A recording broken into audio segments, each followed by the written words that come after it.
ஒரு ராஜா இருந்தாரு. அவருக்கு தன் நாட்டு எல்லைகள விரிவுபடுத்தணும். அடுத்த நாட்டை எல்லாம் தனக்கு அடிமைப்படுத்தணும் அப்படிங்கிற ஒரு ஆசை வந்தது. எல்லா நாட்டு ராஜா கிட்டயும் தன்னை சுத்தி இருக்கிற எல்லா நாட்டு ராஜா கிட்டயும் சண்டை போட்டாரு. போர்ல வெற்றியும் அடைஞ்சாரு. ராஜாக்கு ரொம்ப சந்தோஷம்.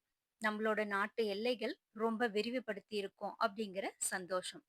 கொஞ்ச நாள் போச்சு. ராஜாக்கு லேசா ஒரு பயம் வர ஆரம்பிச்சது. நம்ம எல்லா ராஜா கிட்டயும் சண்டை போட்டு இருக்கோம். இதுல ஏதாவது ஒரு ராஜாவோ அல்லது எல்லாரும் சேர்ந்தோ நம்மள கொன்னுட்டா என்ன பண்றது? அப்படிங்கிற பயம் வந்துருச்சு இப்போ ராஜாக்கு. தன்னோட ஆலோசகர கூப்பிட்டாரு. இதற்கான ஆலோசனைய கேட்டார். அரசே, நம்ம அரண்மனைய சுத்தியும் பெரிய மதில் சுவரை ஏற்படுத்தலாம். கோட்டை சுவர மீறி யார் வரப்போறாங்க அப்படின்னு சொன்னாரு. இப்போ அரண்மனைய சுத்தியும் பெரிய மதில் சுவரை எழுப்பிட்டாங்க. இருந்தாலும் ராஜாக்கு ஒரு பயம் வந்தது. ஆலோசகர கூப்பிடுறாரு. ஆலோசகர் அரண்மனையில இருக்கிற எல்லா ஜன்னல் கதவைகளையும் அடைச்சிடுறாரு. இப்போ மறுபடியும் ராஜாக்கு ஒரு பயம். என்ன செய்யறது அப்படின்னு கேக்குறாரு. அரண்மனையில முதன்மை நுழைவாயில தவிர மத்த எல்லா நுழைவாயிலும் அடைச்சிடுறாங்க. இப்போ அரண்மனைக்குள்ள போறதுக்கு ஒரே ஒரு நுழைவாயில் மட்டும் தான் இருக்கு. இப்ப ராஜாக்கு கொஞ்சம் சந்தோஷம் வந்துருச்சு.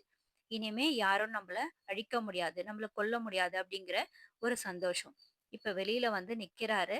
அப்ப அரண்மனையில வேலை செய்யற ஒரு முதியவர் வரார். அந்த முதியவர்கிட்ட ராஜா கேக்குறார். இப்போ என்னோட அரண்மனை பாதுகாப்பா இருக்குல்ல அப்படின்னு கேக்குறாரு அந்த முதியவர்கிட்ட.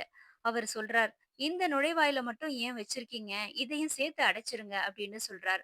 அதுக்கு அரசர், இத சேர்த்து அடைச்சுட்டா இது சமாதி மாரில்ல இருக்கும் அப்படிங்கிறார். அப்போ இப்ப மட்டும் எப்படி இருக்கு அப்படின்னு சொல்றார் அந்த முதியவர். அப்பதான் அரசர் யோசிக்க ஆரம்பிக்கிறார். பயம்ங்கிறது நம்ம சுத்தி இருக்கிற சூழ்நிலைகள்ல இல்ல, நமக்குள்ள தான் இருக்கு அப்படிங்கிறது.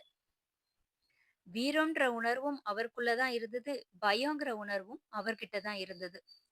இப்போ ராஜாக்கு ஒரு விஷயம் புரிஞ்சுது. கோபமோ, சந்தோஷமோ, வீரமோ அல்லது பயமோ, இது எல்லாமே நாம்ப நம்ப மனநிலைக்கு ஏத்தா மாரி நம்ம சூழ்நிலைகள மாத்தி அமைக்கிறதுனால வர்றது. இதுக்கு முதல் காரணம் நம்ம மனநிலைமை தான் தவிர சூழ்நிலைகள் இல்ல அப்படிங்கிறது